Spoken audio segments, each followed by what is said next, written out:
pagtatalaga sa panganay. Takning sinabi ni Yahweh kay Moses, "Do ilaan ninyo sa akin ang mga panganay sapagkat akin ang lahat ng panganay na lalaki sa Israel, maging tao o hayop." Ang pista ng tinapay na walang pampaalsa. Sinabi naman ni Moises sa mga Israelita, "Aalalahanin ninyo ang araw na ito ng inyong paglaya sa pagkaalipin sa bansang Ehipto. Mula raoy inilabas kayo ni Yahweh sa pamamagitan ng kanyang kapangyarihan.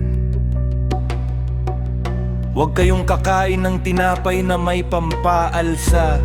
Thought umalis kayo ng Ehipto sa araw na ito ng unang buwan. Dadalhin kayo ni Yahweh sa lupaing ipinangako niya sa inyong mga ninuno, sa isang mayaman at masaganang lupain, ang lupain ng mga Kananeo, Heteo, Amoreo, Hivita at Jebuseo. Pagdating doon, ipagdiriwang ninyo taon-taon ang araw na ito. 6. Ang kakainin ninyo sa loob ng 7 araw ay tinapay na walang pampaalsa. At sa ika-7 araw ay ipagpipista ninyo si Yahweh Sedi, tinapay na walang pampaalsa. Ang kakainin ninyo sa loob ng 7 araw. At sa panahong iyon, huwag magkakaroon ng pampaalsa o tinapay ng may pampaalsa sa inyong lupain. Sa araw na iyon, sasabihin ng bawat isa sa kanyang mga anak, "Ginagawa natin ito bilang pag-aalaala sa pagliligtas sa amin ni Yahweh nang ilabas niya kami sa Ehipto. Nahiling ng pag-alalang ito'y magiging isang palatandaan sa inyong kamay o sa inyong noo upang hindi ninyo malimutan ang mga utos ni Yahweh. Sapagkat inilabas niya kayo sa Ehipto sa pamamagitan ng kanyang dakilang kapangyarihan, ito'y gaganapin ninyo ang pag-aalaalang ito sa takdang araw taon-taon." Ang mga panganay na lalaki.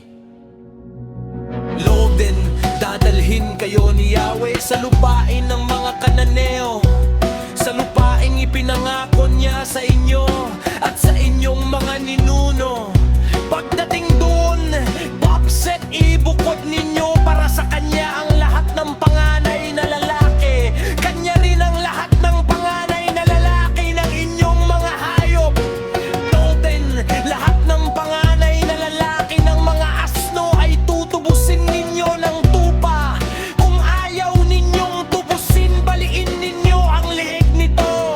Tutubusin din ninyo ang mga anak ninyong panganay. Bakit darating ang araw na itatanong ng inyong mga anak kung bakit ninyo ginagawa ito? Sabihin ninyo sa kanila na kayo'y iniligtas ni Yahweh mula sa pagkaalipin sa Ehipto sa pamamagitan ng kanyang kapangyarihan. 15.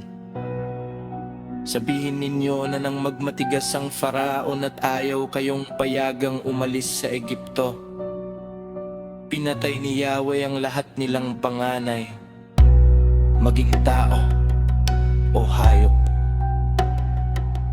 Ito ang dahilan kaya ninyo inihahandog sa kanya ang lahat ng panganay na lalaki, ngunit ang anak ninyong panganay ay inyong tinutubos.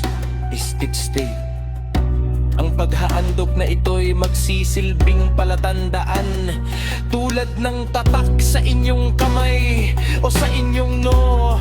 Ito'y pag-alala sa ginawa ni Yahweh nang kayo'y ilabas niya sa Ehipto sa pamamagitan ng kanyang kapangyarihan. Ang haliging apoy at ulap, sivdit lang Nang payagan ng ang faraon ng mga Israelita, hindi sa daan patungong Filistia sila pinaraan ng Diyos. Kahit na iyon ang pinakamalapit, ayaw niyang ang mga Israelita'y mapasubo agad sa labanan. Baka magbago pa sila ng isip at magbalik sa Egipto, dito. Kaya sila'y pinaligid niya sa ilang patungong dagat na pula. Sila'y handang-handang makipaglaban. Nagtinong ang mga buto ni Jose ay dinala ni Moises sa kanilang pag-alis bilang pagtupad sa kahilingan nito. Ang sinabi noon ni Jose, tiyak na ililigtas kayo ni Yahweh. Pag-alis ninyo, rito'y dalhin ninyo ang aking mga buto.